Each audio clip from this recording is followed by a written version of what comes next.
In this segment, I am going to transfer the oak tag sloper to tracing paper, some kind of translucent paper.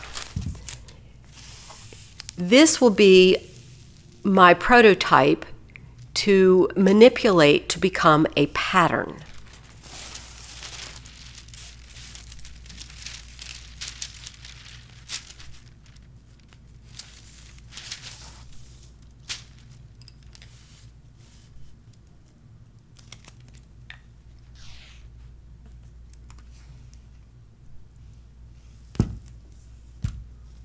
If you weight the sloper down, it keeps it from shifting while you trace it.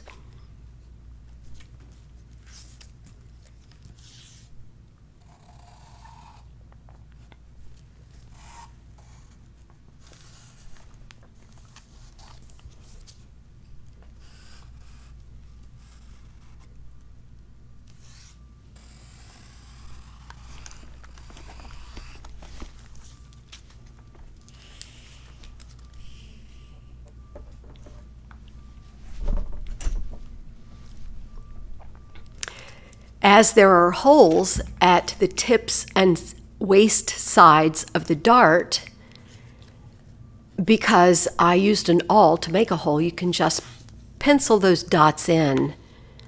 It will help you transfer all of the markings.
Right now I'm just transferring measurements. The armhole measurement, the two sides of the shoulder on either side of the dart, and the front neck measurement.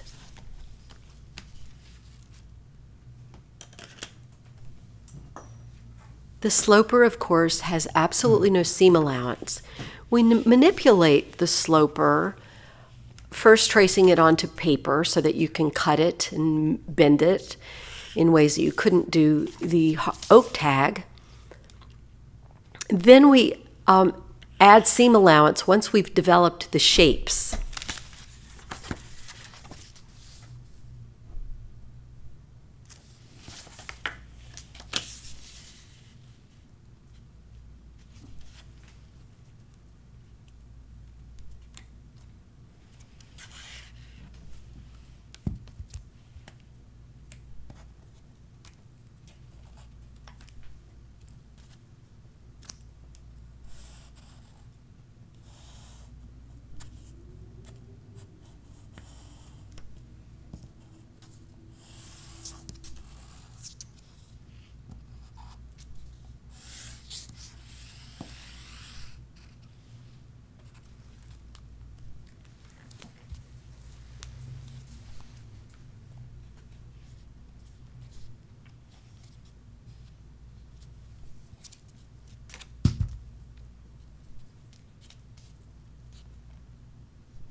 This is establishing a grain line. Grain line for center front is parallel to the center front line. Often we put the actual marking on center front, but since this is only half of the front body, I put it inside and not very close to the center front, so it's not confusing. And then a center back grain line.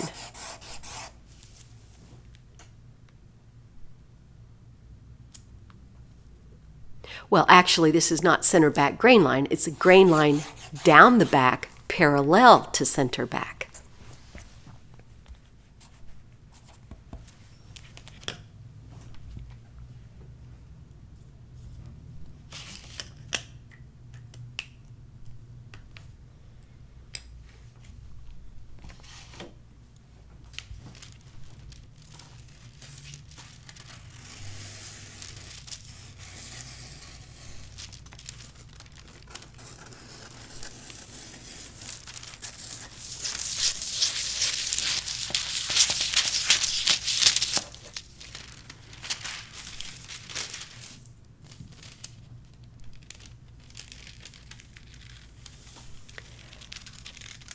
Cut both pieces out.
Starting with the front,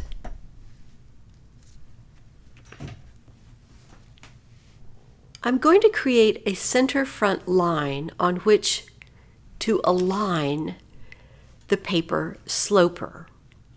I need to make this front of the garment wider to accommodate buttons and buttonholes and a fold back facing.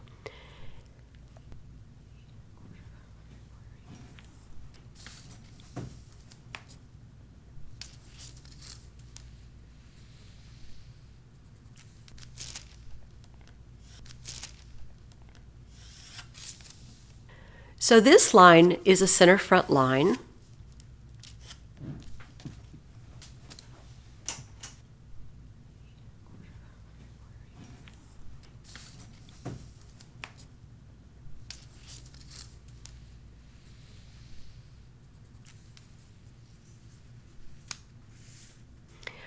I put a little mark there because I'm going to shift the dart from the shoulder to the side seam to have a side bust dart.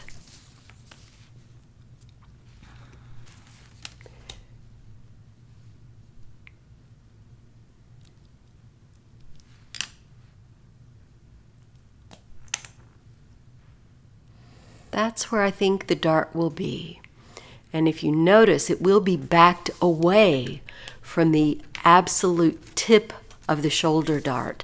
You never want any darts to come right to the very highest point of the bust. I'm creasing on the shoulder dart leg closest to center front. And I'm folding it as if it were shut.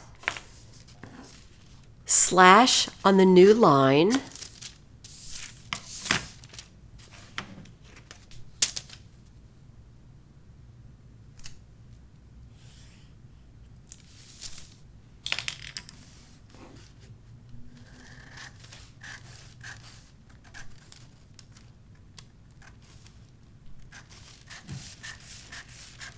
And I've slashed up the center of the dart line from the hip. I've hinged it. If you notice, I slashed all the way to the apex line, from the shoulder to the apex and from the hemline to the apex, but leave just enough paper that it's like a hinge. It doesn't fall apart. If yours does fall apart, tape it back together with about 1/8 of an inch of tape.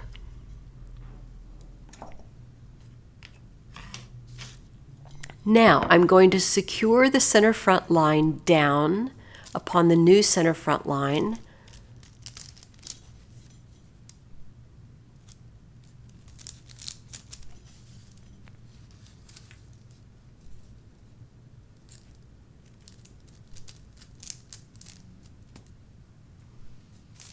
I'm going to close the shoulder dart and see what happens.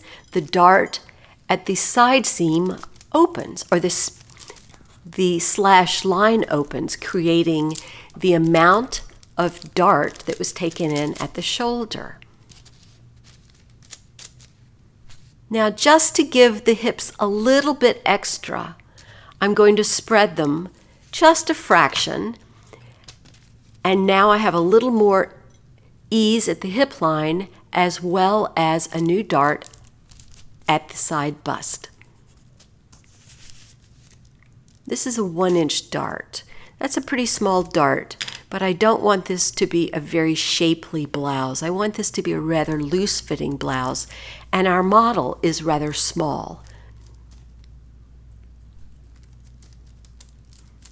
If I had kept the hip closed, the side dart would be a little bit deeper.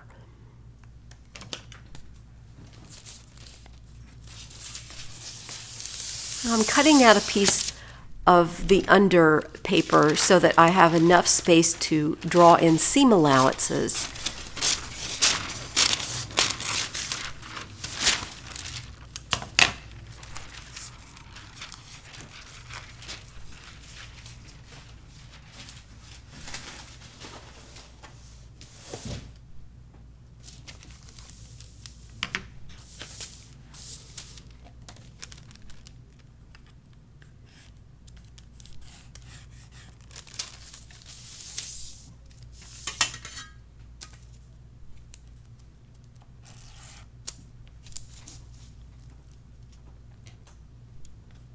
Transferring the shoulder and armhole lines.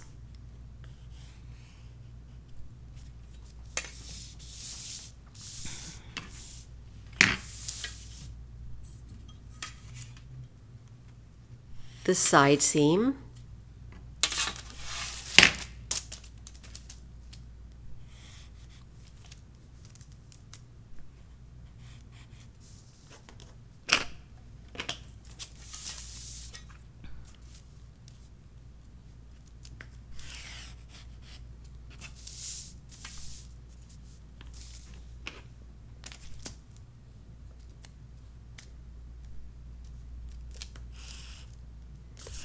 It's about 1/4 of an inch spread, so that gives you a full 1/2 inch more across the hips in the front. Now I've decided to come out about 3/8 of an inch under the arm to make sure that there's enough space to breathe and move. The sloper is a fairly snug fit, and when you're creating a pattern from the sloper, you have to think about how you want the fit of the garment to be.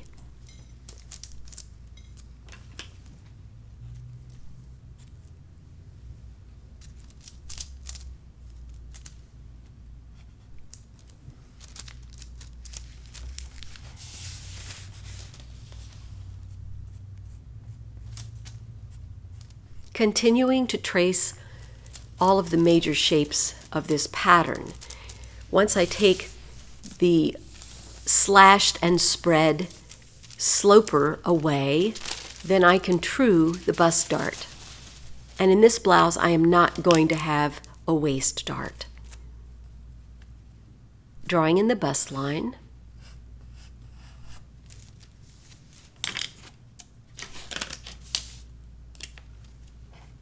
Writing center front on the center front line.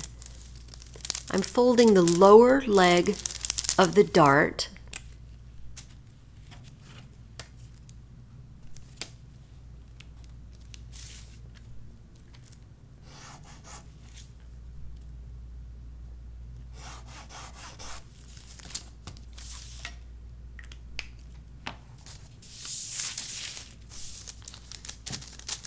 and bring it to the upper leg.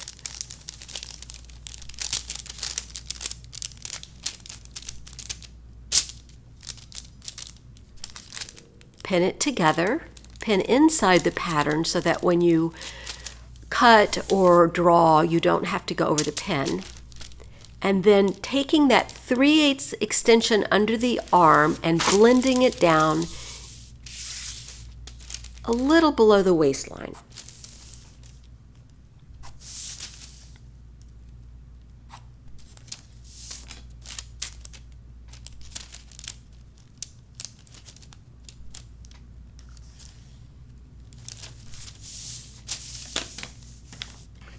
While the pattern is still pinned at the bust, I can go ahead and add seam allowance. And then if I cut it while it's pinned, the correct shape of the dart will automatically happen.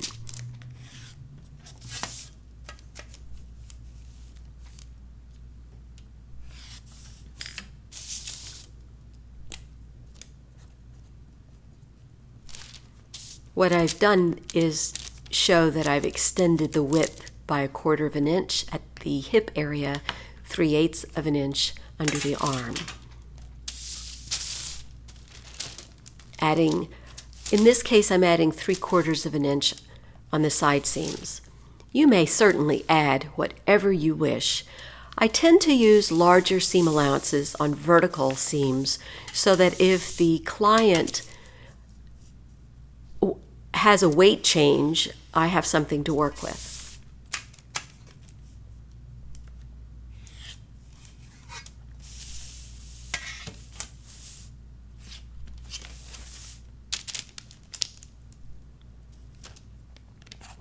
I'm doing a right angle under the arm, and since my seam allowance around the armhole will be 1/2 of an inch, it was a 1/2 inch higher than the actual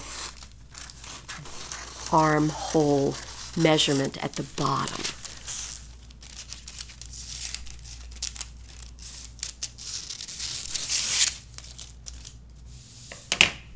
Now you can see by having it pinned when I cut it, the shape is correct. Follow the dart legs with your ruler to make notches. The knot should be about 1/4 of an inch long on a 1/2 inch seam allowance or larger.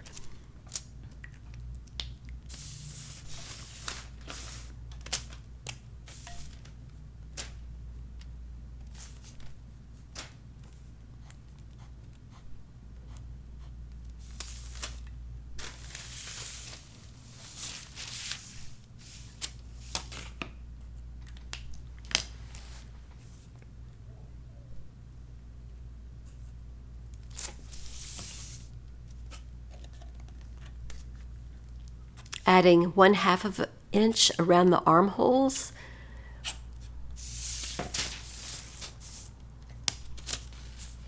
And now considering the extension for buttons and buttonholes. On this blouse, I'm going to use 3/8 to 1/2 inch buttons, so I'm actually giving myself a 1/2 inch extension.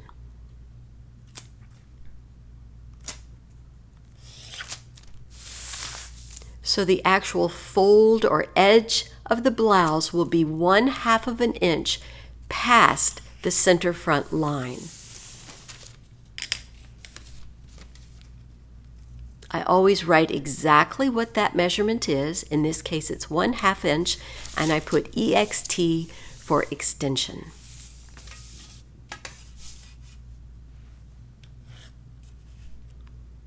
Now, I probably will be cutting this neckline down, but for now, let's just fill it in.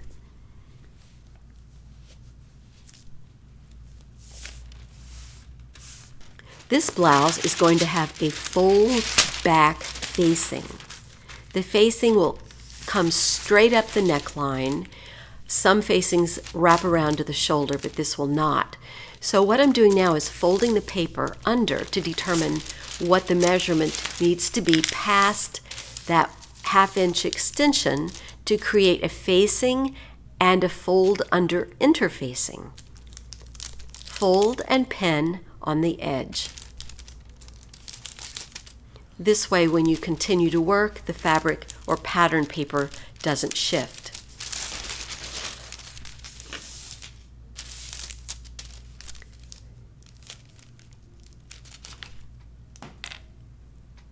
I'm tracing through to show what or where the center front line will actually fall on the inside of the blouse.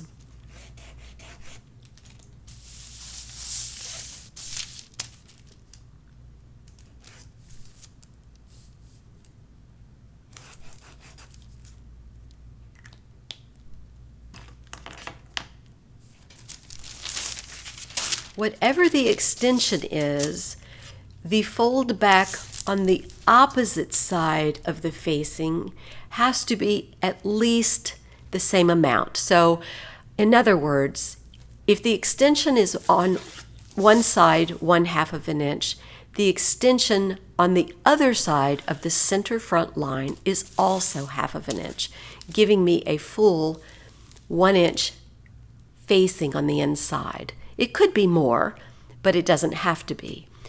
And because I have enough width in the fabric I'm using to create a fold under interfacing, that's what I'm doing. You'll see in a moment when I fold what I'm talking about.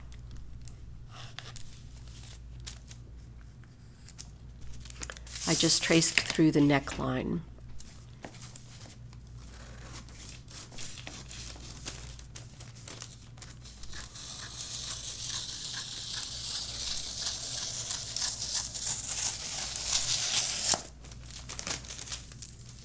So this is 2 inches that you're looking at. Although in fabric I'll be folding the opposite direction of what I'm doing now, I'm just testing this.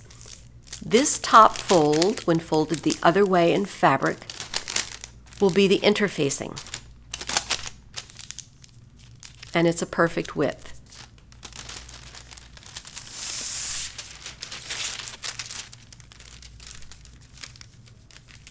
You can see through the paper to see that on either side of the center front marking is 1/2 of an inch to maybe 3/4 if you want the other side to be a little wider.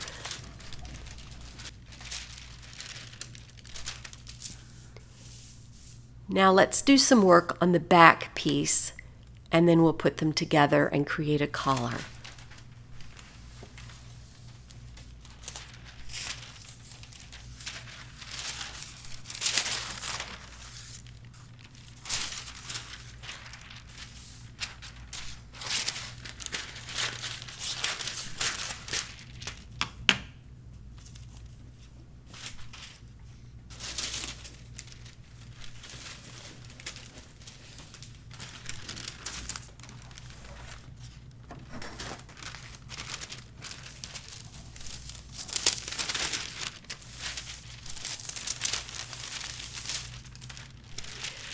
The front has some seam allowances marked, but not all yet.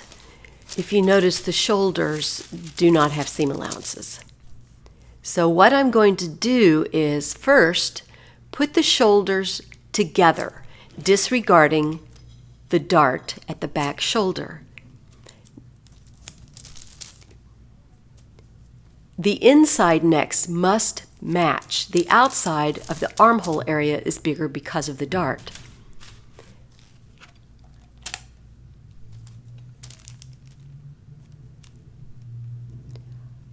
What I'm going to do now is develop a neckline for the collar, the Peter Pan collar, and I want the neckline not to fit close to the neck.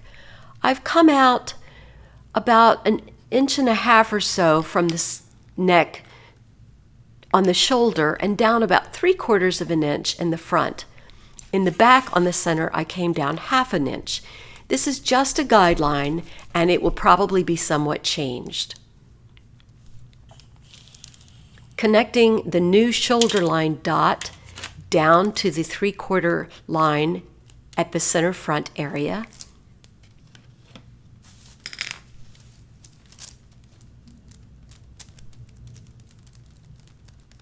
Center front needs to be perpendicular to the vertical center front line.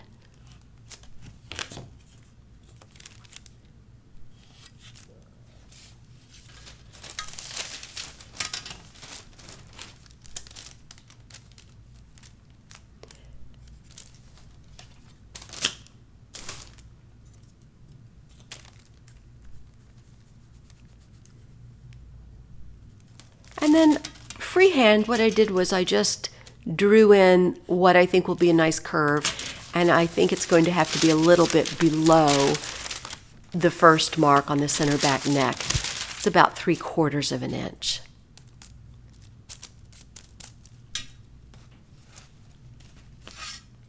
This will all make sense in a few minutes. So continue to fill in that new curve. This will be my new neckline on which I will pattern a collar.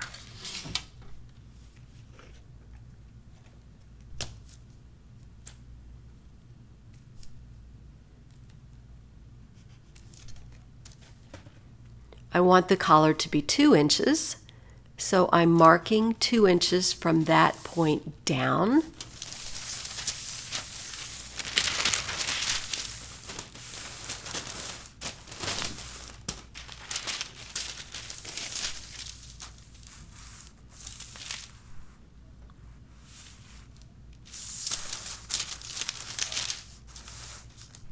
If I want absolutely no roll, any height to the collar, if I want the collar to lay completely flat, then you will do exactly as this is shown.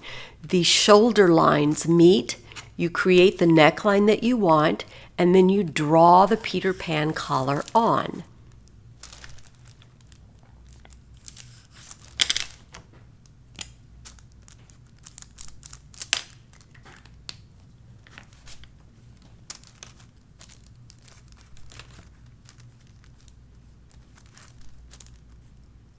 This is the new neckline.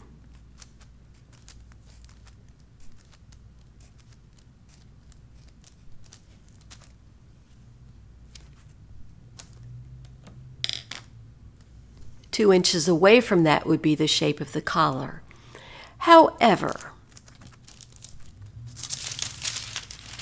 I have decided that I want this collar to have a little bit of a roll to it. So what I'm going to do is leave the neckline, the new neckline, on the inside exactly where it is. Don't touch it. I've used the pen as a pivot and overlap the tips of the shoulder at the armhole. I've overlapped it about 1.5 inches, and that will give me about maybe a 1/2 inch lift in the collar.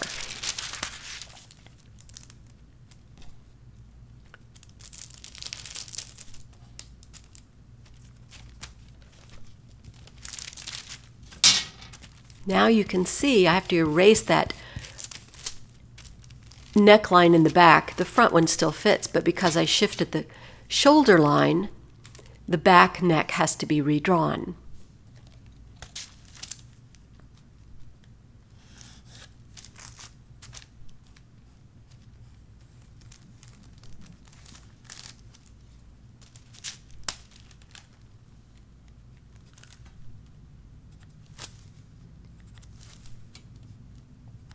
From the new neckline, down 2 inches for the Peter Pan collar shape.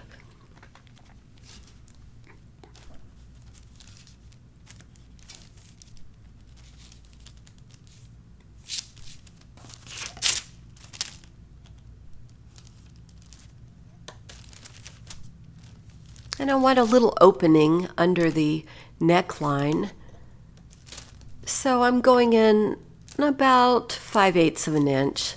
This will give me a 1 1/4 inch spread when the collar is attached to the blouse.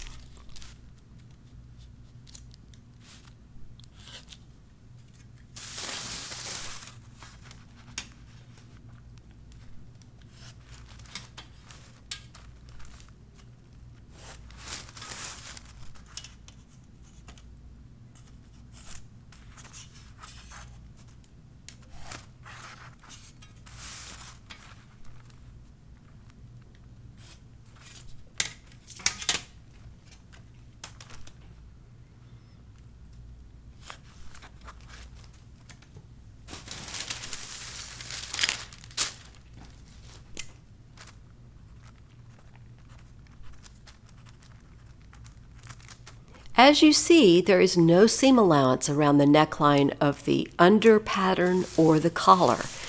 Seam allowance is always added once the pattern pieces have been developed.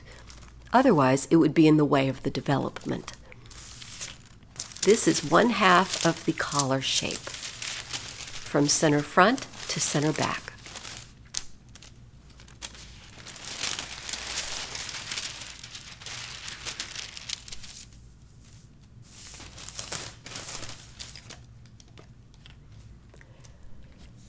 Now I'm adding the seam allowance from the new neckline up into the old space, adding 3/4 at the shoulders,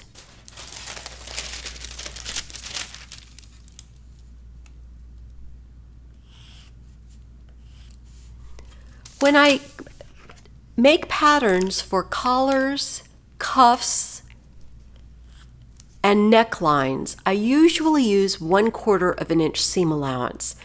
Then you don't have to go back and trim it. If you use 1/2 an inch, it's very bulky unless you trim it.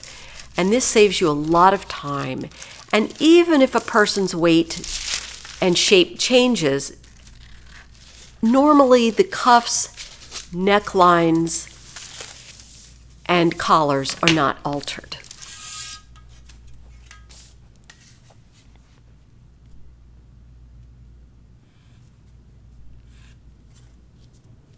Rarely would I use less than 1/2 an inch or more than 1/2 an inch around an armhole.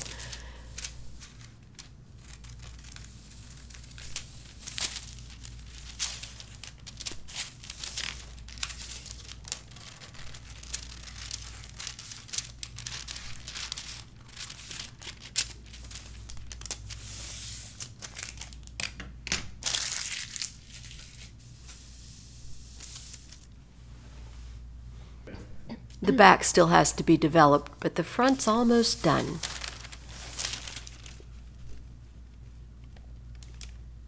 Measuring what my shoulder is now that the neckline has been changed.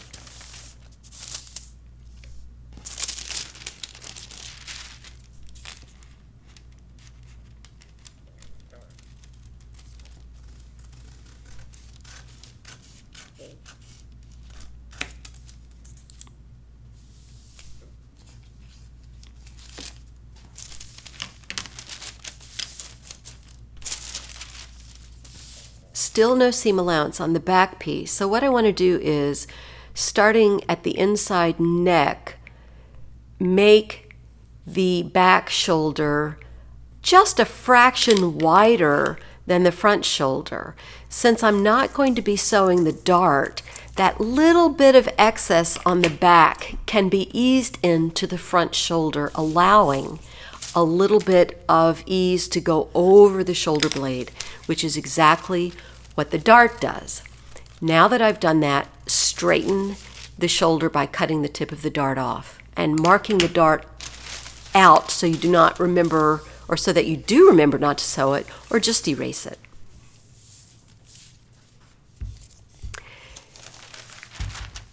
Now I'm going to show you how to make a full back. In industry, patterns are always cut in full. Never is fabric folded with the pattern placed on the fold. It would not be efficient. And I usually try to cut things flat when possible, instead of on the fold.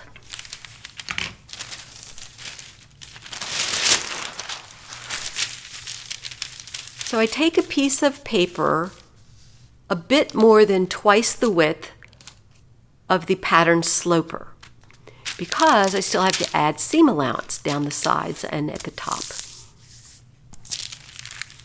The fold that I just did will be my center back line. Pin the paper so that it doesn't shift while you're working with it.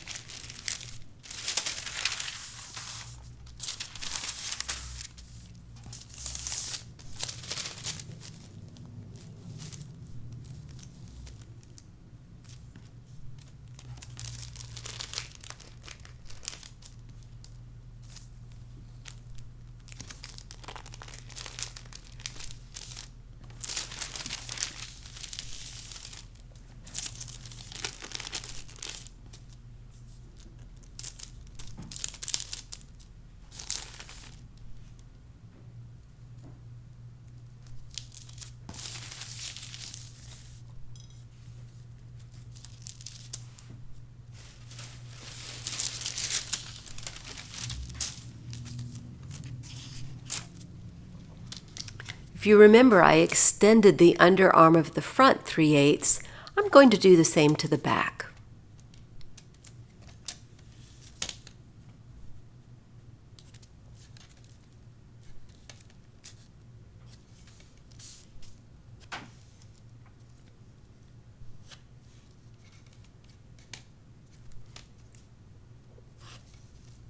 Adding my seam allowance.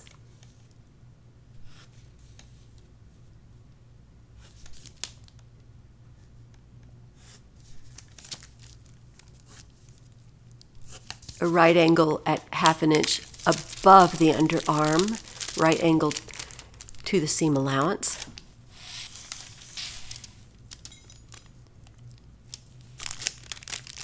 Pinning the front dart shut. I can flip this over and just check to make sure the side seams compare and are the same length, the same shape, that all the corners of the pattern pieces come together as if I was cutting this and sewing it in fabric. If you match things in the pattern before you cut your fabric, the sewing goes so much more easily.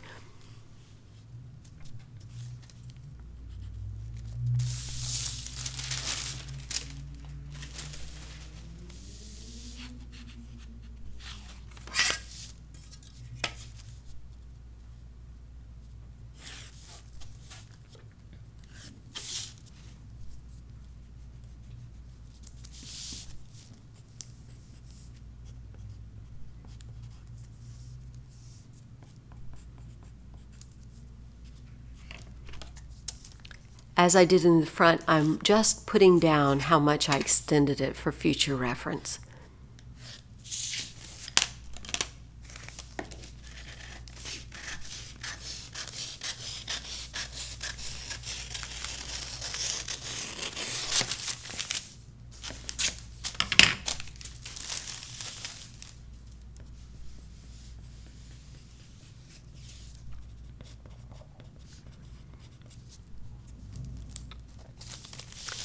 Three-quarter inch seam allowance,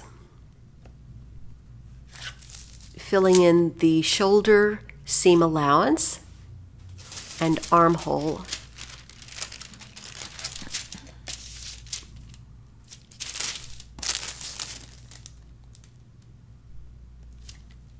Just double checking my measurements.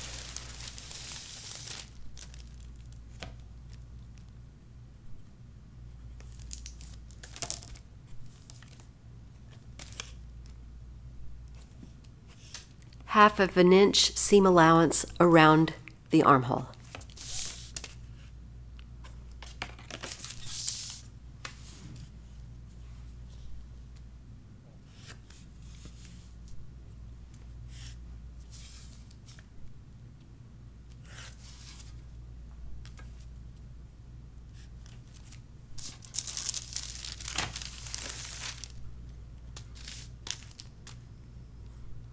And 1/4 inch seam allowance around the neckline.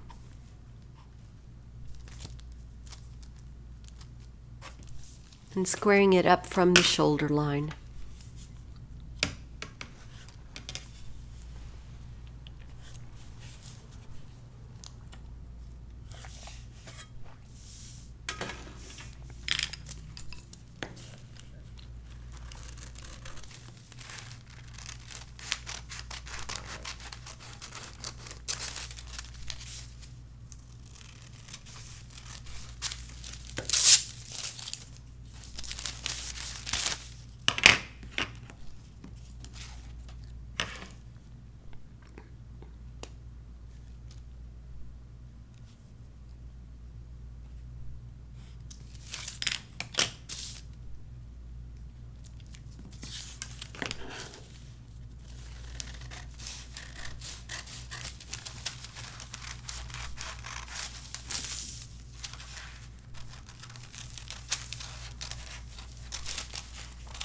The paper sloper front and back that you have manipulated, you can keep that because in future garments for this client, you can use it. The necklines have been cut down, but it might be very resourceful in many regards.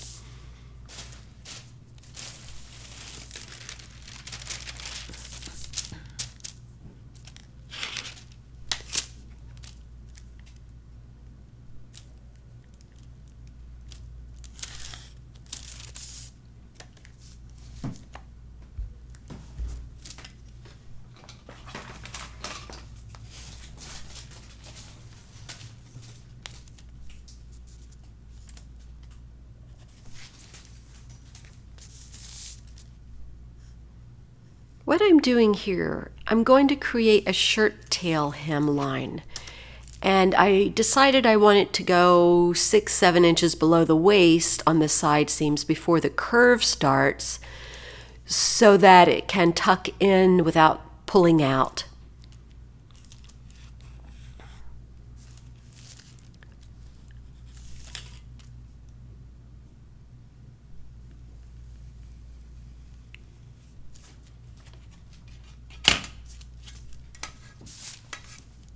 This is a very subjective shape, and I've come a little bit above the hip line so that it's not too long.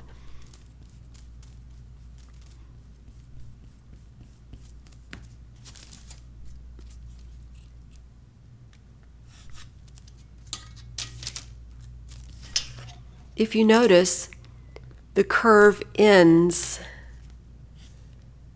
before the halfway mark on that particular pattern piece. You want about at least half of the front pattern on both sides to be perpendicular to the center front before you start shaping.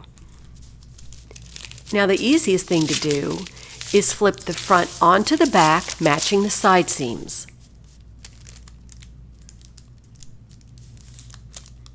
What I'm doing here is just marking where the dart leg starts and then shifting it as if it were pinned shut, matching the waistlines and the hip line and the side seams.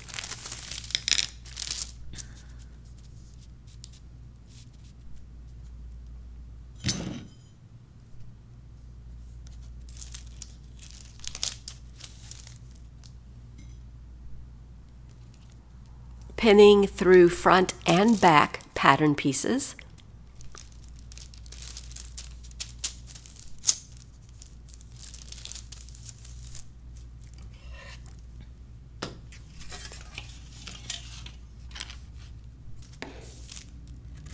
And cutting as if they were one. This gives you the exact same shape on all pieces.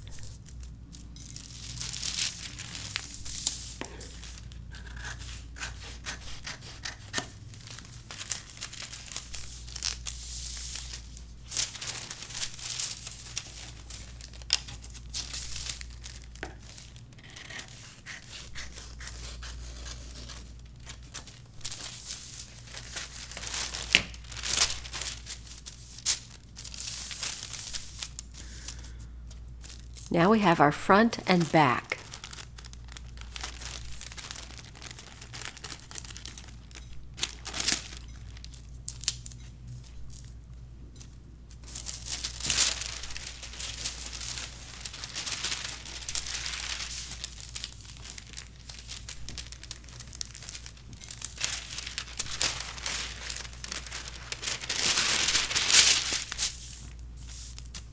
When the sloper was slashed and spread and marked on top of this particular piece of paper, it's called the working pattern. I often leave them pinned together, but in this case I've taken the working pattern away so that I have a finished pattern to show you. I'm filling in the crease line. This is my center back line.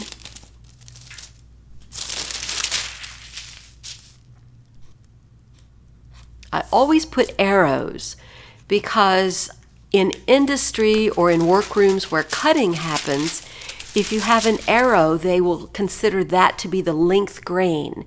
If you don't have an arrow, they may question.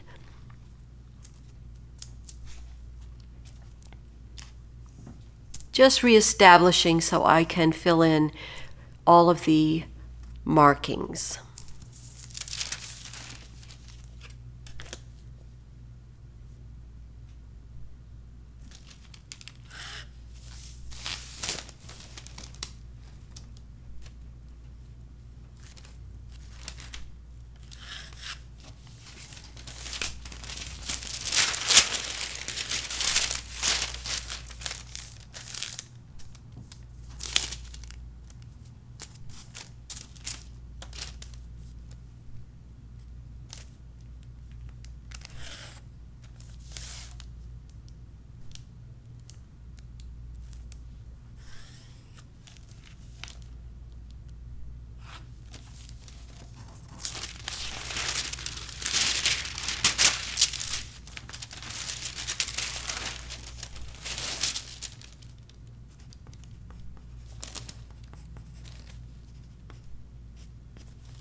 Filling in the measurements, armhole measurement, shoulder measurement, neck measurement, or seam allowance at the neck.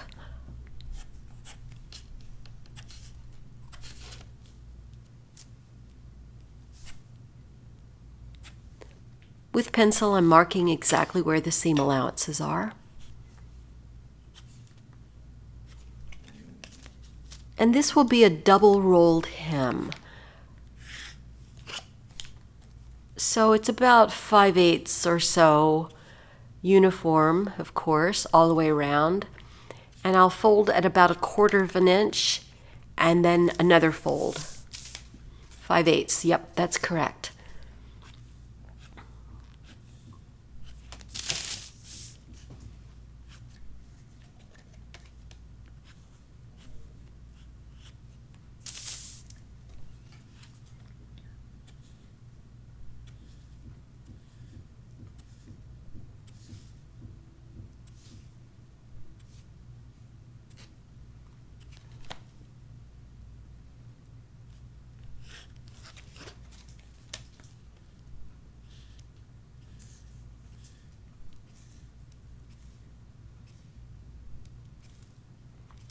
One 1/4 inch seam allowance around the neckline.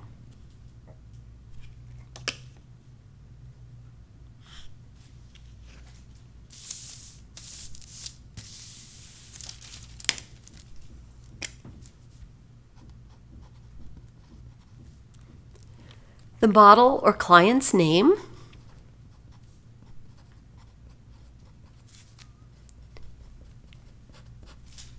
label the pattern. This piece is shirt back, and it should be cut 1.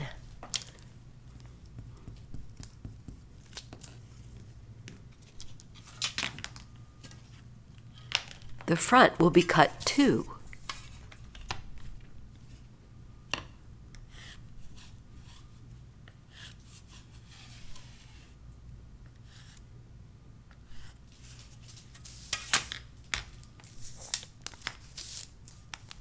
Now I'm going to measure the armhole, excluding seam allowance. Starting with your 0, and the tape measure is on its side. It's, as you see, it's not laying flat.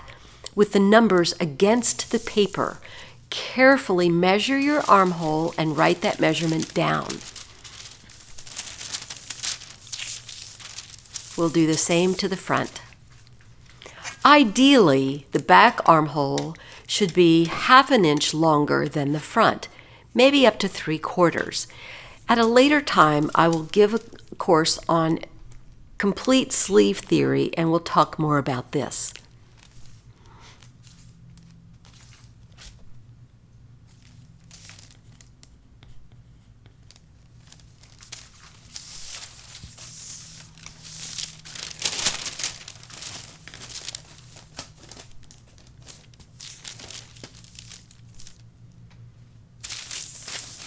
What I'm doing is just putting the shoulder lines together, overlapping the seam allowance, just to look at it.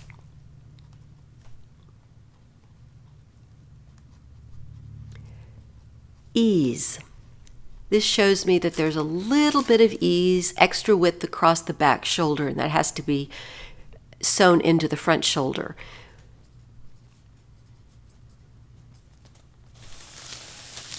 Ease to fit.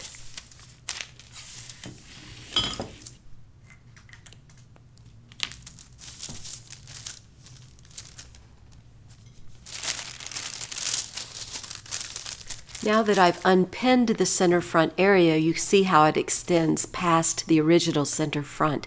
The extension for the button and buttonholes, the fold back facing, and the interfacing. I'm going to fill in my center front line with a red pencil. This helps me to see it very clearly when I go to cut everything out and sew it.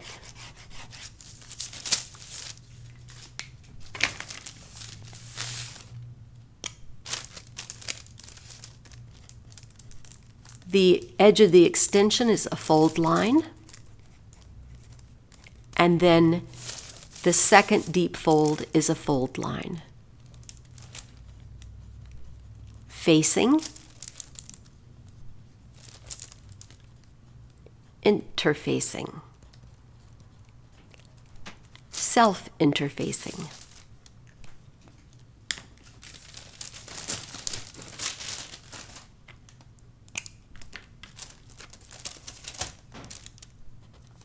Notches.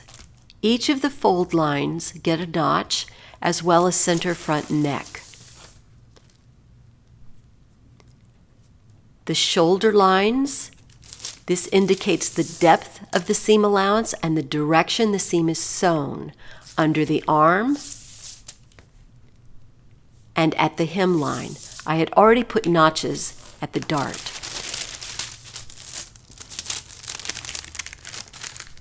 Now I'm folding in the direction that I will when the garment is being made.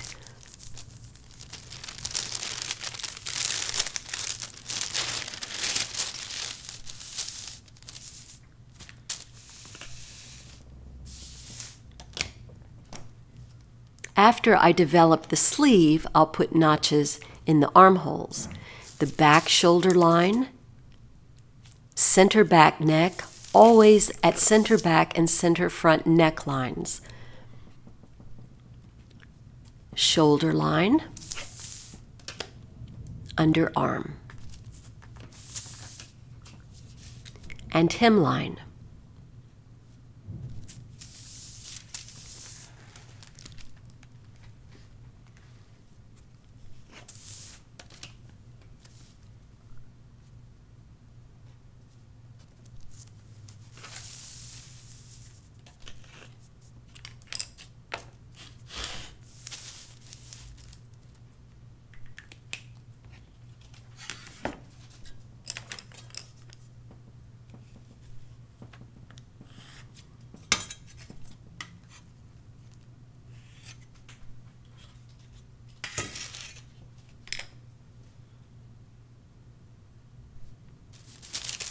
front and back.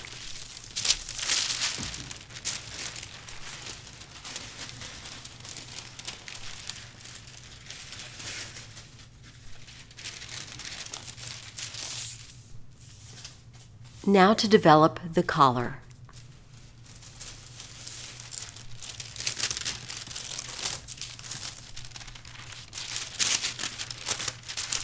First, I just want to review that this collar fits the neckline perfectly. I'm going to put a little dot right there where the shoulder line is, and I don't need the shoulder line quite as much as the neck inside. That's going to be a notch at the shoulder line.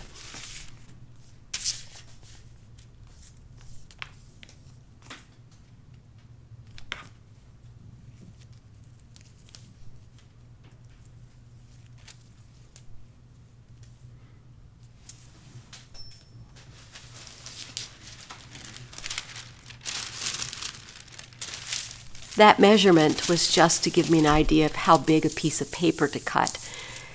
I want to cut the center back of the collar on the fold so that the whole collar is one piece, not cut on fold.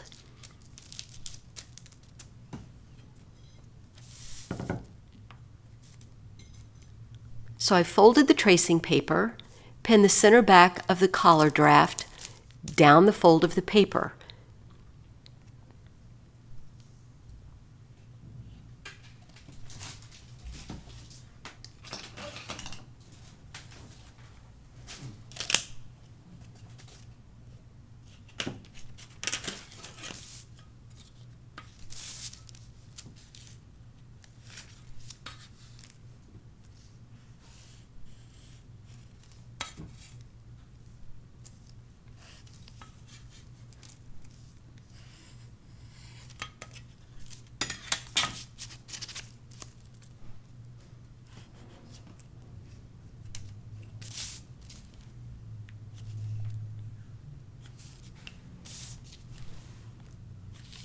Adding 1/4 inch seam allowance.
The seam allowance has been added to the inside of the neck and the edge of the collar at center front.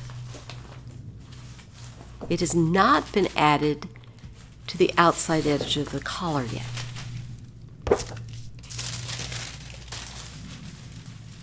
I'm going to use my tracing wheel to trace through the outside edge before adding seam allowance, and I put some extra paper just so I don't scratch the table surface.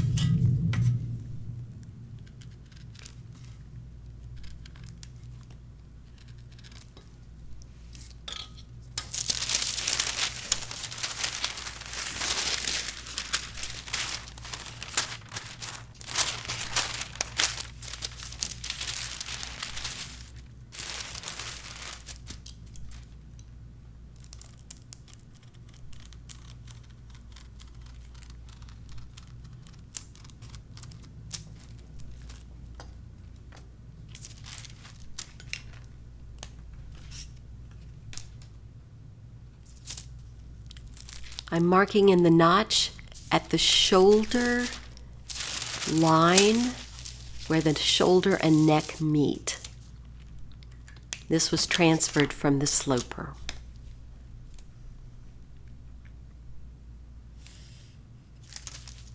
I'm simply creating a cross grain. And this is my under collar. The under collar is a little bit narrower on the outside edges than the upper collar, so that the collar on the upper can roll.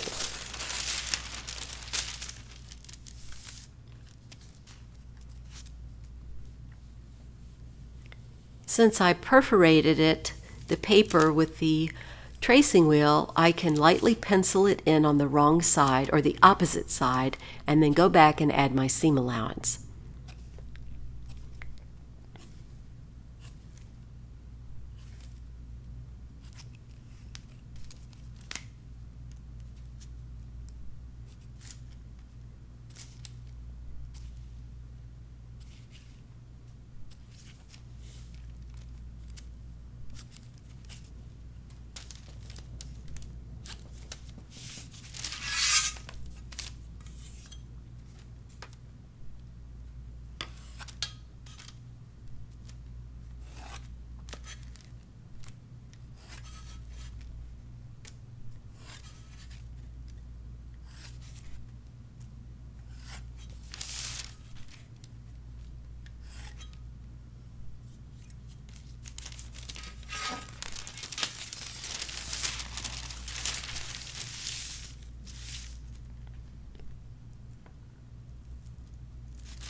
With the blue pencil, I'm extending the collar from the 2-inch mark out about 3/16 of an inch. If you noticed, I started at 0 at the bottom tip of the collar and then curved it out to be about 3/16 of an inch bigger. The upper collar will be this plus seam allowance, making it so that the under collar hides under the upper collar.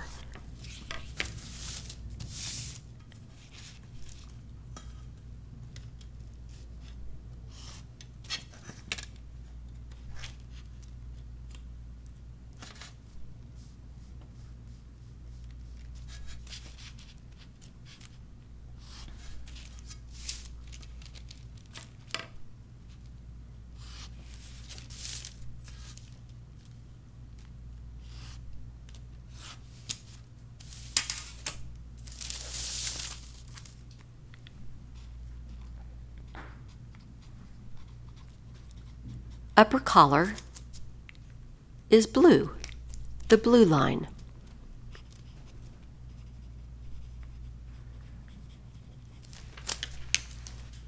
Under collar is the original 2-inch line.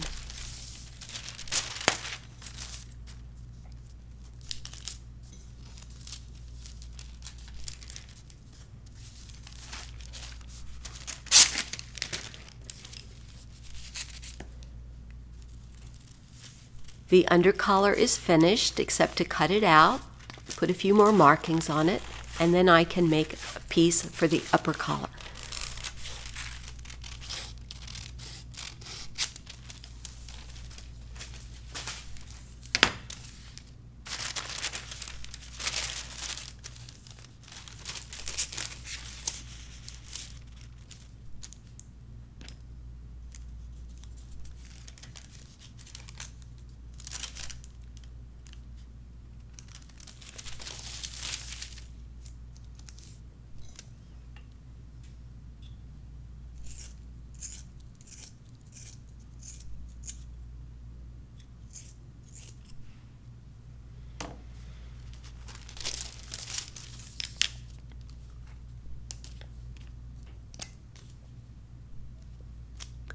The length grain is down the center back of the neck.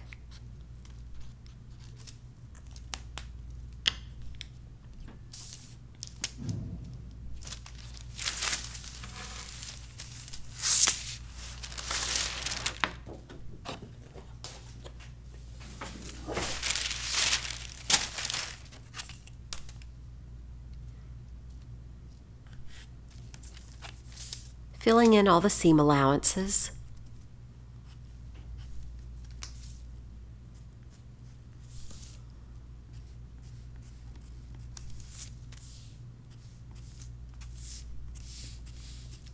The reason I fill in so much information, if I haven't worked with a pattern for a while and there's not a lot of information, then I have to go back and take measurements and really spend time that I don't have to spend if everything's already established on the pattern.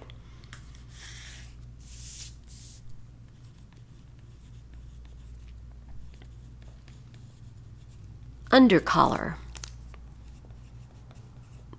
Cut 1.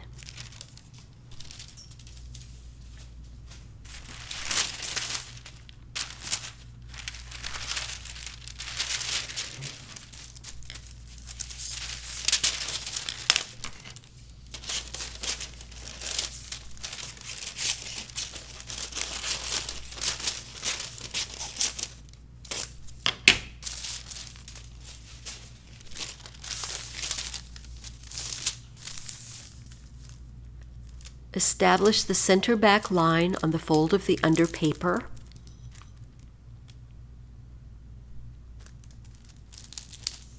And pin the pattern pieces down securely.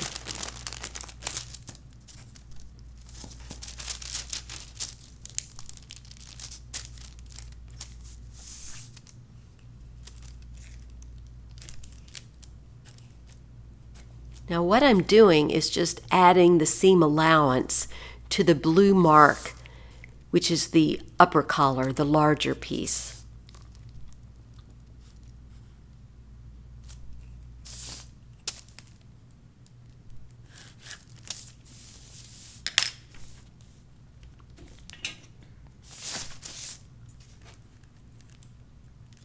Connect all the little pencil markings to have one smooth, connected, curved line on the outside of the seam allowance.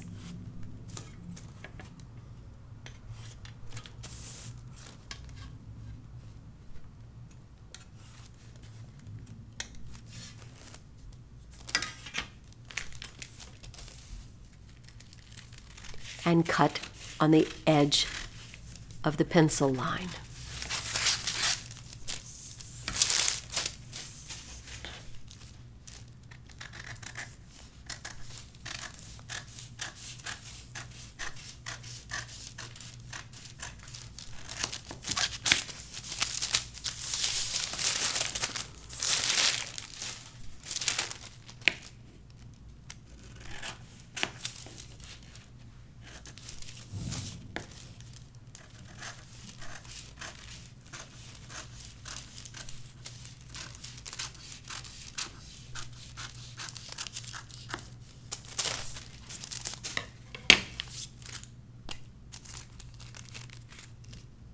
Since the tracing paper is fairly translucent, I can see the notches through all layers. And I'm just transferring the notch lines or marks.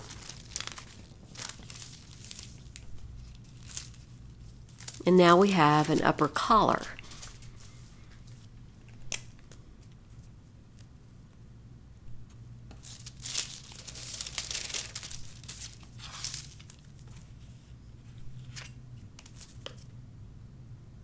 Center back.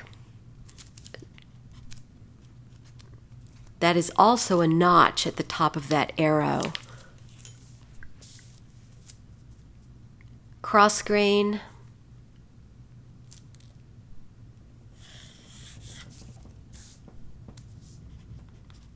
And label it upper collar.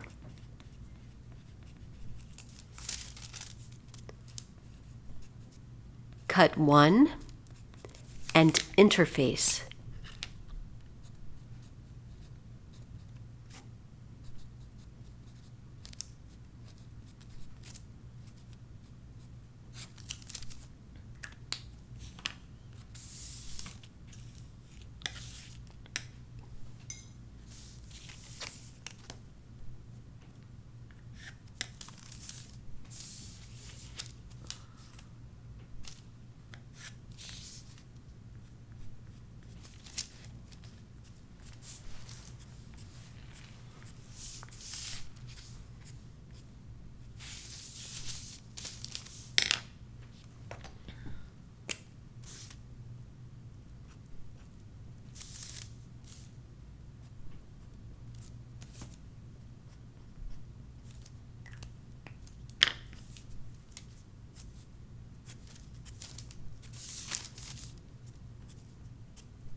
upper collar and under collar.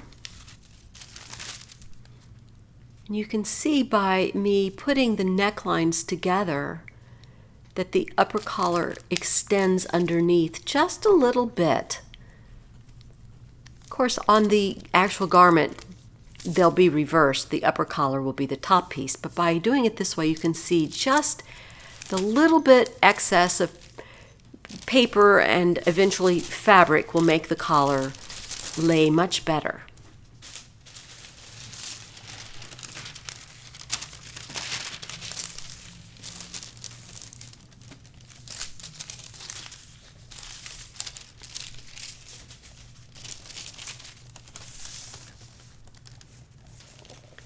Center front to the shoulder line, perfect fit. Center back to the shoulder line, perfect fit.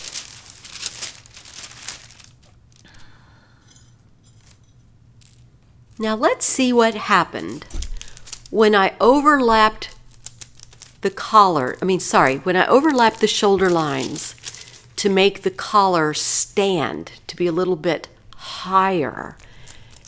If you remember, I overlapped the shoulders about 1.5 to 2 inches.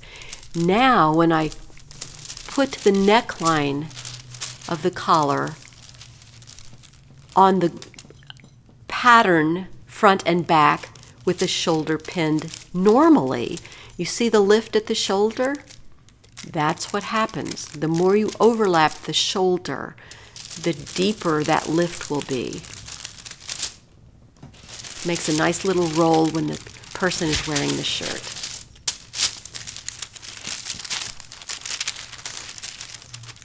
It forces the outer edge of the collar to roll up because it is now a narrower measurement than the original shoulder.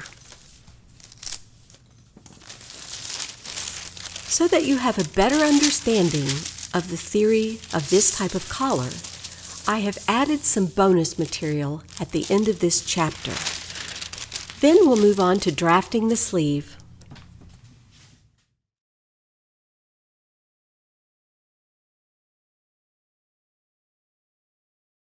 So what I'm going to do is talk to you about the stand at the back of the neck and how to draft these different collars. And I'm going to call this a Peter Pan collar because it's drafted the same way. A traditional Peter Pan collar, of course, has the rounded corners at the edge, but that doesn't mean you have to have rounded corners. Let's say we're going to make a very wide collar, but we want it to lay close to the body. Then I would have it overlapped 1/2 inch. And you can make that collar very wide. It can come all the way out to the shoulders. So let me pin this down. This is going to have to change in a moment. And put this here and this down here so I have some room to work. And remember, when we overlap, the neck at the shoulder touches. It does not overlap. Otherwise, it would make the neckline too short. So to draft a wide collar that only lifts a tiny bit over the seam allowance,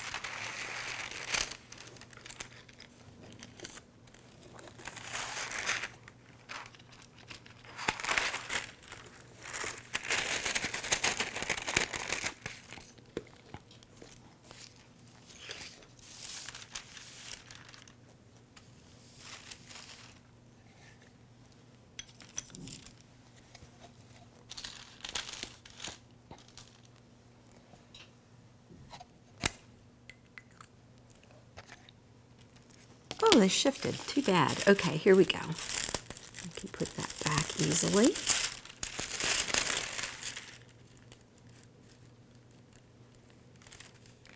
There.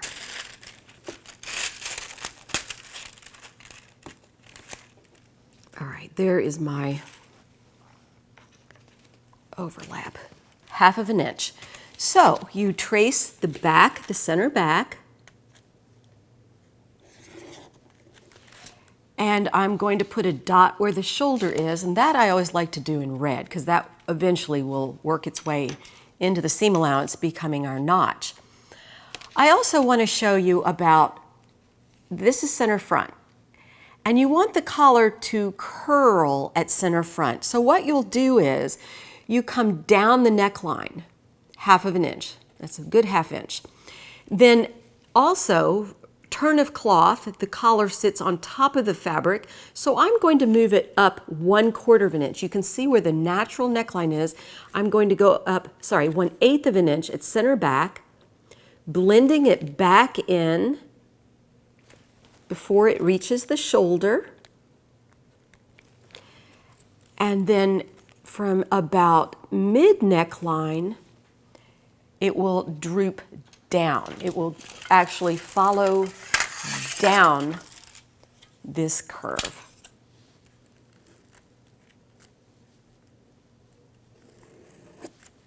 Okay? And as I mentioned, this can be a very wide collar. This could easily be 4 inches.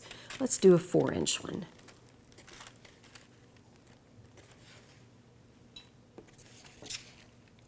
This gets blended right here. You don't want a little bump there.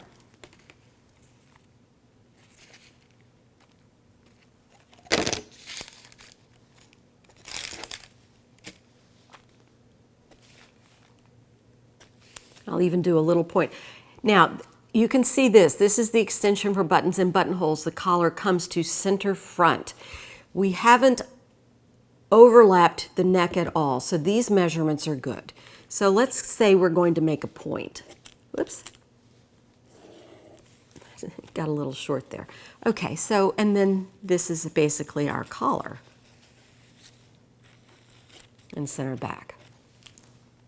Now let me take this off.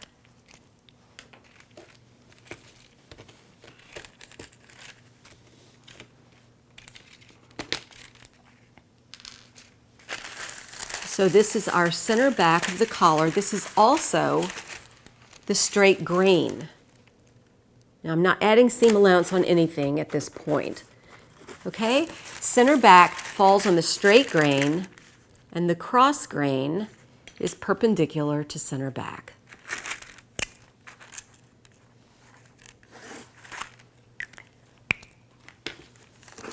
All right, now as a sample, I've already made one. Pull this out of the way. This is the pattern. Center front, it goes down the 1/2 inch, up in the back. This is the point. And I will put some of these on a dress form in a few minutes and show you. I've added seam allowance right here so I can pin it to the dress form.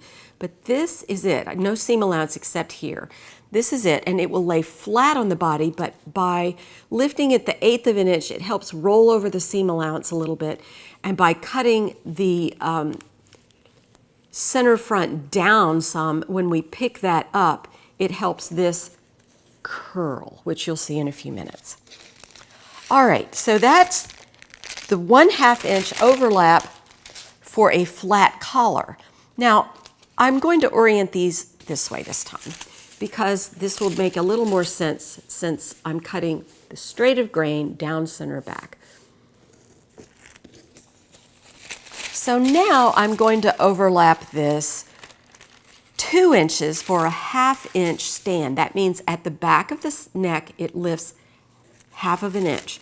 So the next touch, and this is with the full shoulder. In Tien's or the blue blouse, I cut the neckline away, so it's a little bit different. This overlaps 2 inches right there. Secure these down. This collar can't be as long as the flat collar. It has to be a little bit shorter, like 3.5 inches, because what's happening is it's going to lift up. And as the more it lifts, if it falls too far on the body, it'll just crunch up. It won't act like a collar.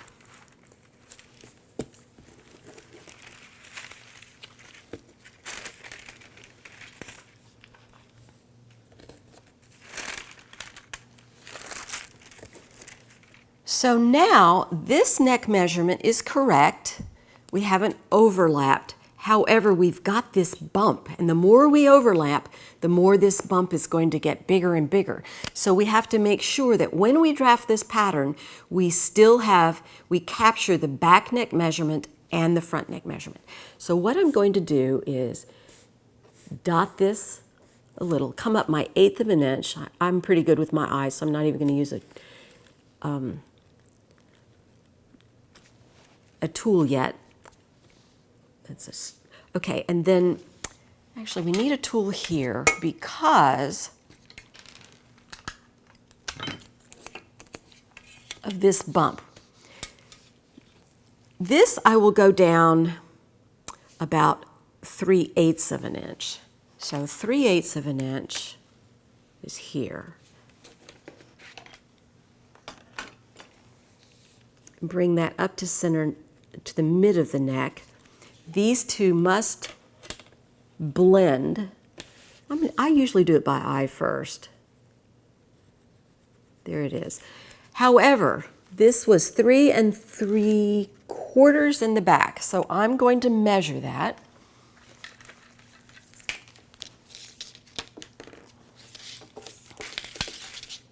From here, this is where the shoulder lines intersect, 3 3/4. So actually, look where that goes. That is too small. So for 3 3/4, I have to capture that measurement. If I don't, the collar will not fit. So here we go. See, we're extending it that much. That's about 3/16 of an inch. Yep, 3/16 for sure. This is up that 1/8 of an inch, so that's up 1/8 of an inch from there. And this collar could be about 3.5 inches. So let's say 3.5 inches.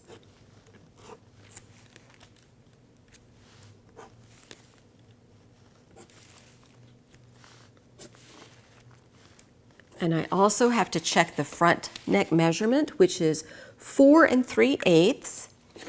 So let's measure that, 4 3/8.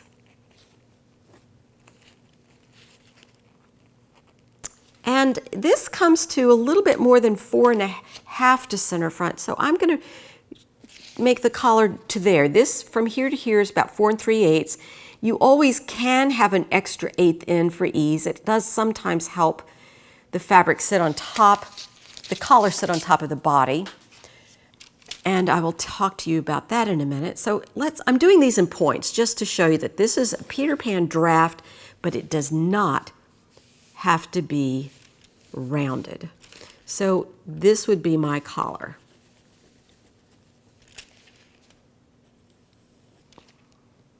Okay, and this is the back, center back right here.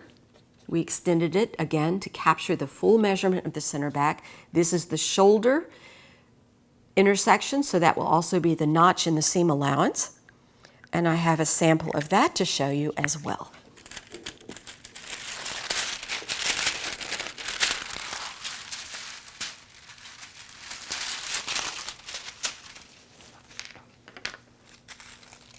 This is it. So this is the collar. And there you have it, okay? Now you can start to see how these are shaped differently. Let me put this here. This is the partial stand.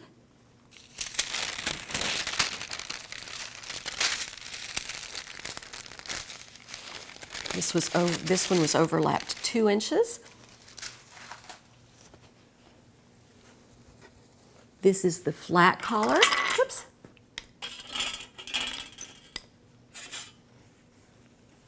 And you can see how the shapes are starting to change. I'll put the seam allowances on top. So I'm matching center back neck and seam allowances.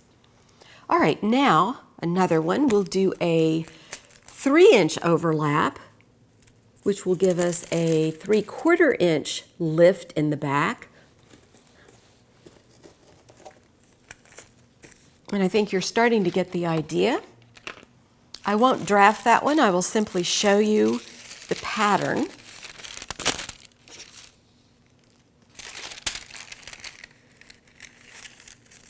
You see the big dot, and let me explain this. This is very important. Now that we have a big overlap here of the two patterns, we have to make sure that we place our notch in the correct area. So this, I already dotted it here. Yep, I have a little red dot right here. That would be where the shoulders meet. And because you're drafting, you lay your paper over and draft, you want to find the middle of the overlap. You could even do it with pencil and then erase it. So maybe, let's see, if I put this here, and this is dropped at the center neck 3/8 of an inch as well, then, oops, there it is.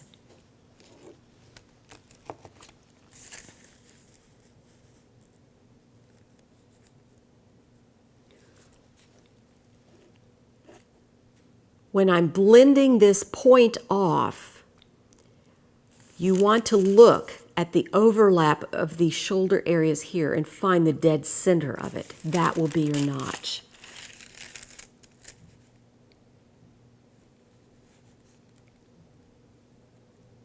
And this one got extended too, a little bit to capture the back neck measurement. So from this notch to center back is the same measurement as the sloper, and from here to center front is the same as the sloper. So once again, look at the difference in the shapes as I do these. See how they're more and more flat. And the more and more flat, what happens is this outside measurement forces the collar to go up onto the neck and create the stand.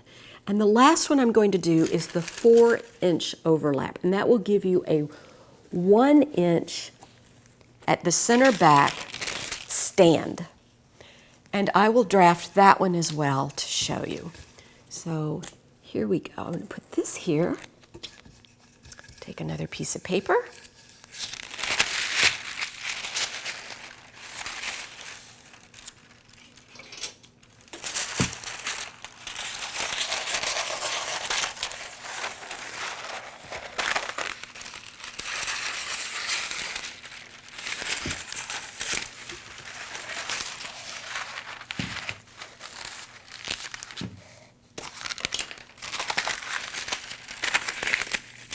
And this one will have the narrowest of the collars. You can go up to about 2 3/4 of an inch on this because it lifts up the back and comes down.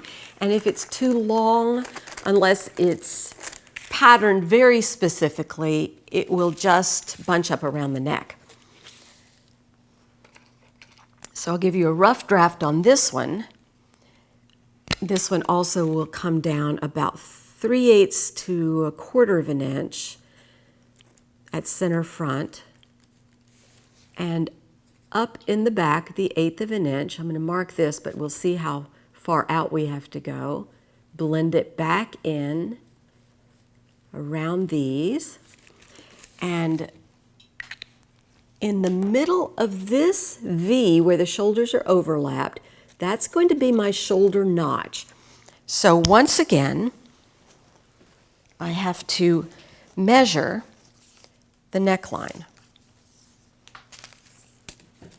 So 3 3/4 for the back.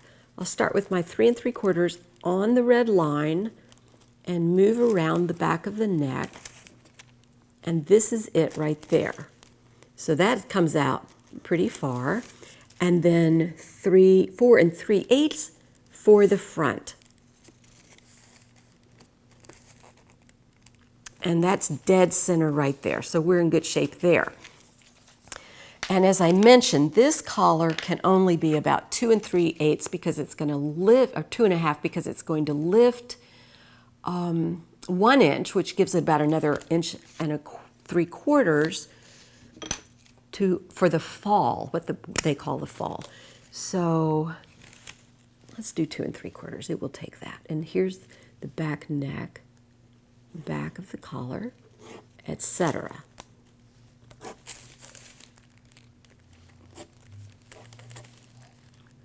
I'm doing a rough draft because I do have one prepared to show you. And then your point can be whatever it wants to be, whatever you want it to be. This, of course, I dropped this the 3/8 of an inch. Let's say I want it to be a scallop. You can do a scallop. No reason why you can't. Whatever shape you want it to be. It's still basically the same thing as the Peter Pan plot. And let me show you what this is.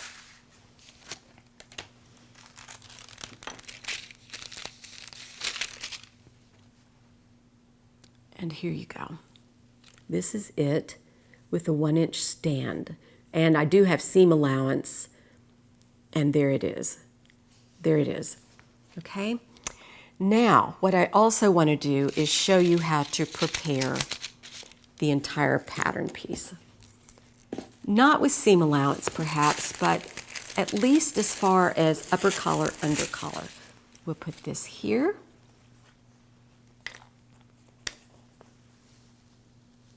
And once again, there you go. The different shapes. So this is a good reference for you to look at. These are the ones that I did. You blend the neckline at the shoulder and you check the neckline measurements. You lower the center front 1/4 inch to 1/2 inch for normal collars, and that pulls the center front up into shape, and raise the center back the 1/8 to accommodate the turn of cloth. Also, when you start working with heavier fabrics, it's a really good idea to add a little bit of the neck measurement. In other words, add to the neck measurement while drafting or for drafting the collar, because the collar does sit on the outside of the fabric. So if I'm using a very thick wool, for instance, to create a collar, I'm going to want that collar to be a little bit bigger than the neckline, so it fits on top of that fabric.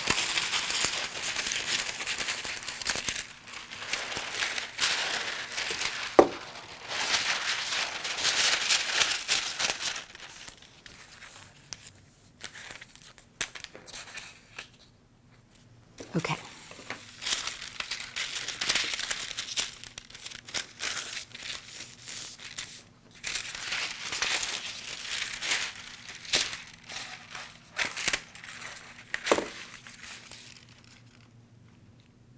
This will be my center back line.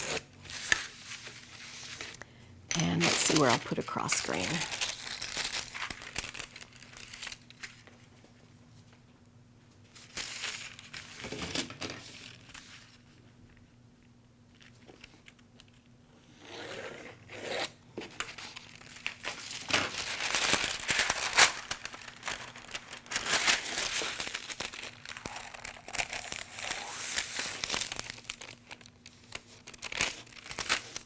Created the center back line, oops, my cross grain, and I'm going to pin through the cross grains. I folded it so they're right on top of each other.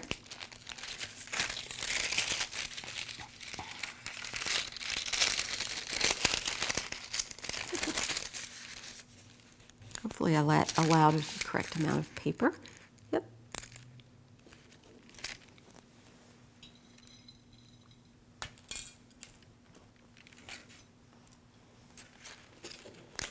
I'm going to use this as my under collar and make my upper collar a little bit larger.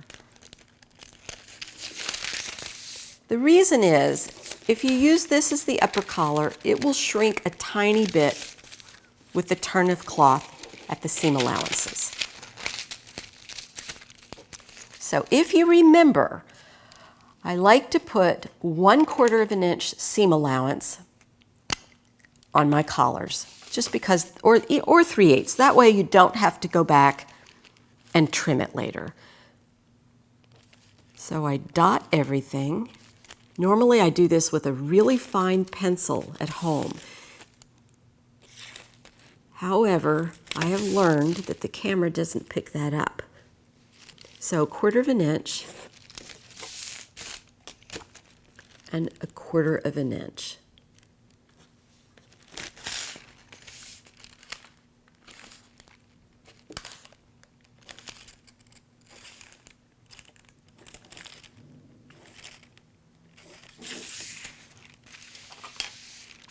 Blend it with your tool before cutting it out.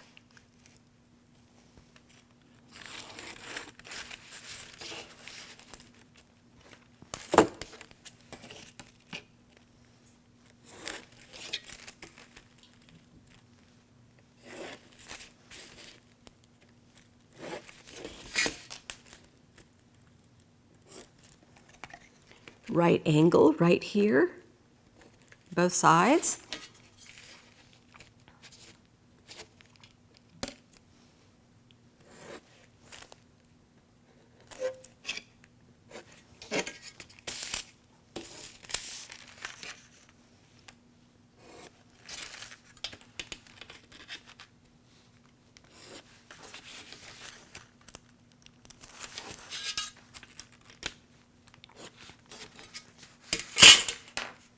And my notch is right here, so I'm going to put that at a right angle into the seam allowance. Also, whoops, didn't get that one, did I? Let's do it this way. So I have a 1/4 inch seam allowance, and I also have a right angle there. All right. Always a notch at center back and at center front.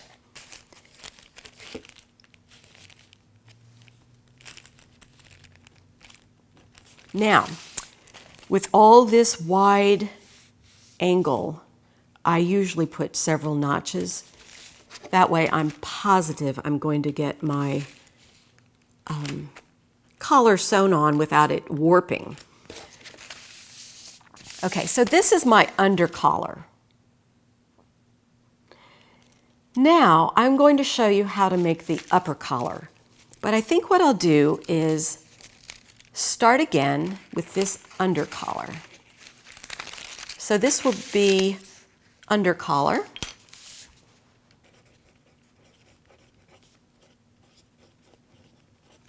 Cut 1. Put this aside for a moment and show you how I will do the upper collar.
Oops.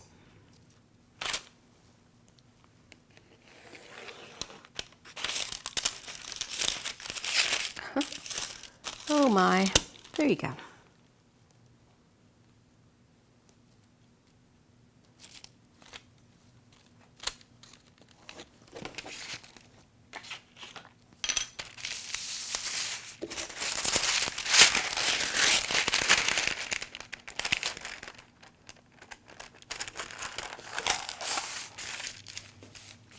Oops, looky there.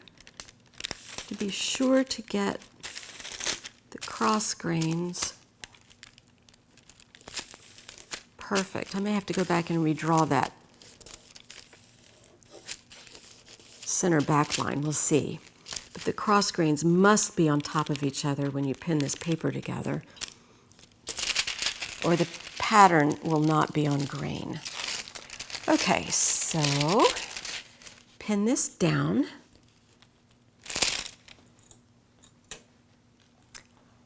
Collars and sleeves are a couple of my favorite things because there's so many little details that can make your garment so unusual and really fun to create. A lot of problem solving.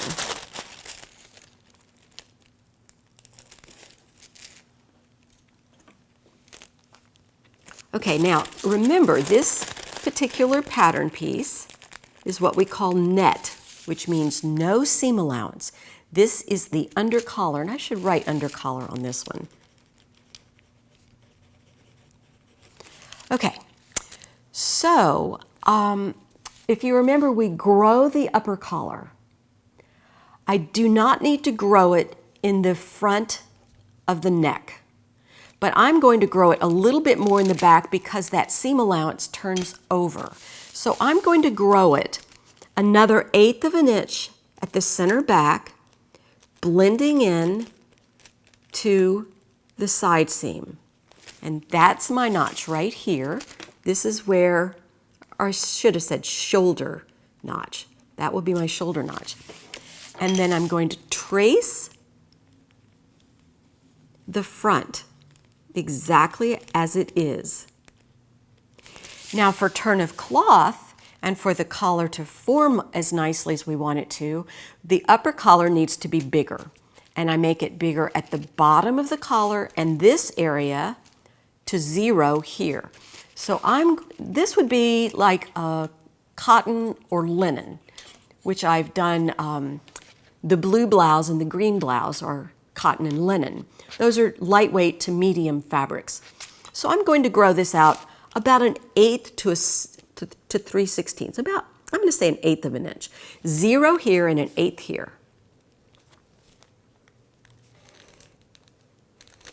Okay, 0, and this is where the pattern stops, and there's an 1/8. Then I'm going to grow it about an 1/8 of an inch all the way around. As I get into bigger or heavier fabrics, like woolens or even cottons can be very heavy, then I would grow it more. I have grown the upper collar as much as probably 5/8 of an inch at times when I'm working with a very thick fabric. So I hope you can see the first edge. This is the under collar, and I'm growing this out.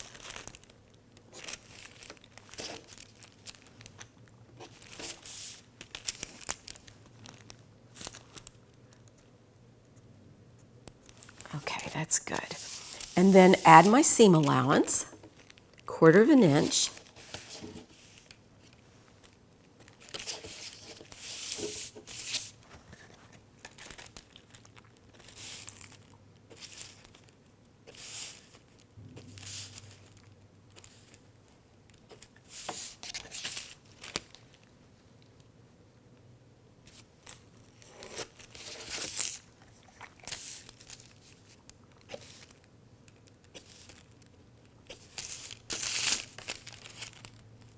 Let's see there, 3/8 of an inch.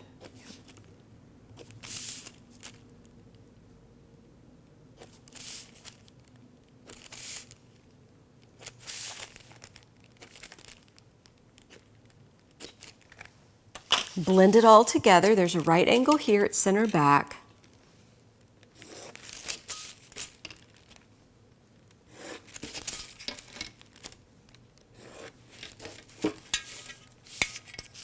Needs to be a little bit rounder right there. There.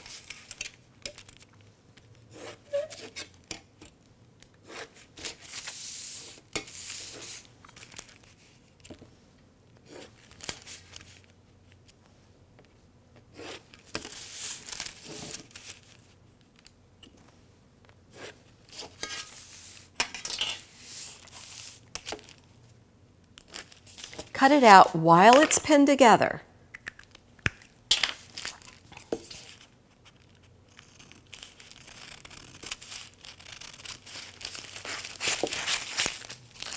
Be sure to get scissors or straight pins out of the way of those scissors.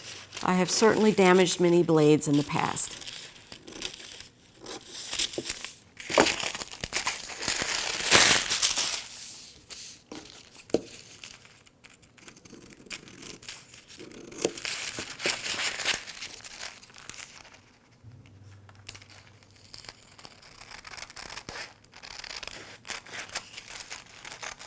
Tracing paper is really nice to work with because of being able to see through it. It's easy to transfer things. So here we go. That's going to be good. All right. Transfer this notch. We have a center front notch.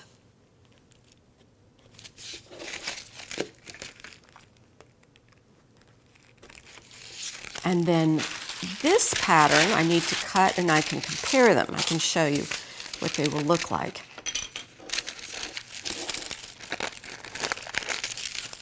Yeah.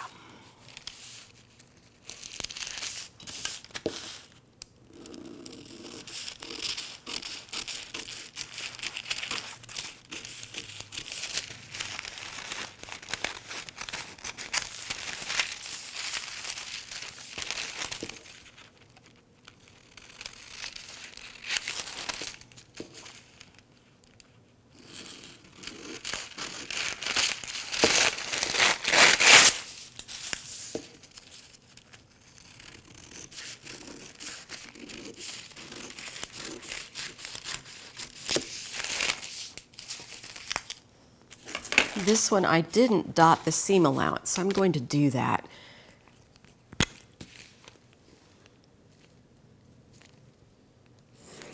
And then just dot it, and it just is a good reminder.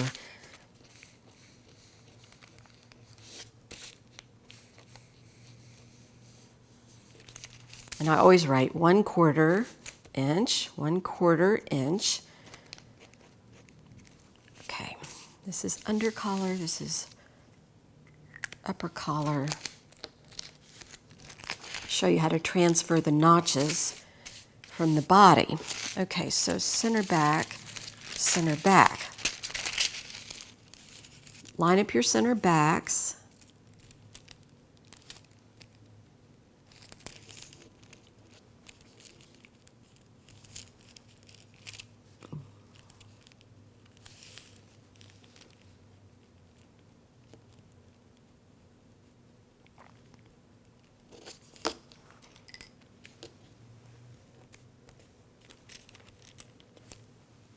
Correct?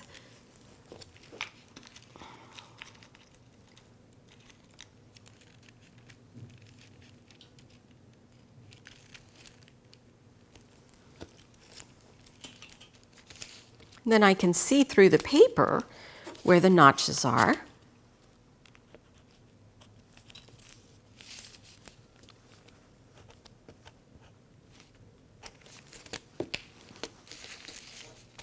Flip this one over, fill them in,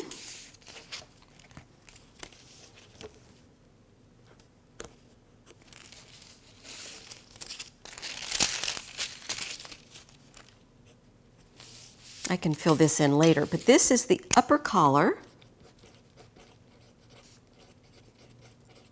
It's cut one and interface. This is what you interface.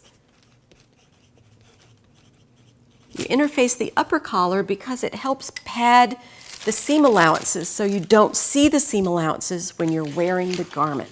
Now let's take a look at these two together. The under collar, I'll put it on top of the upper collar so you can see how they vary.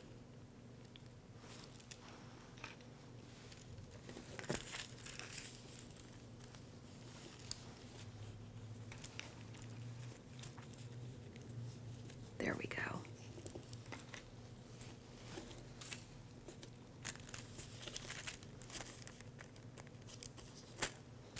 Under collar. You can see that the upper collar extends a little bit here and all the way around. The notches will match. Oh, I have to transfer this notch.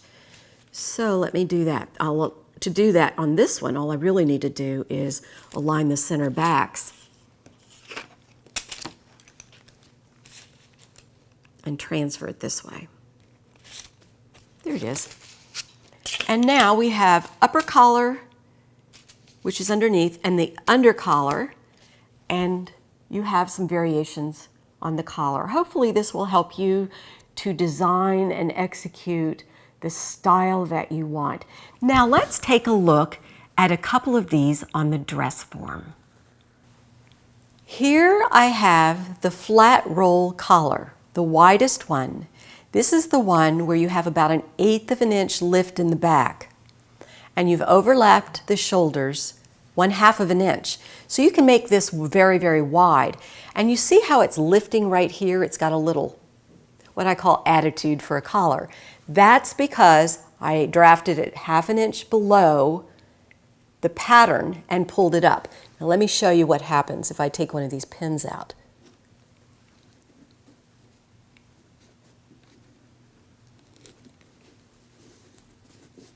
See how it's flat? And then when you lift it back up, it's going to create this little roll out of the front. And you can see the back.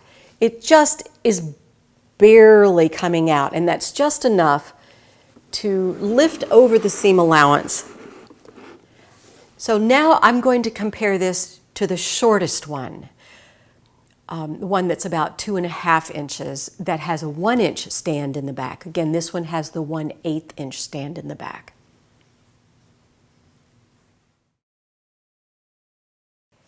This is the collar with a 1-inch stand in the back, and it was patterned by overlapping the shoulders at the outer edge 4 inches.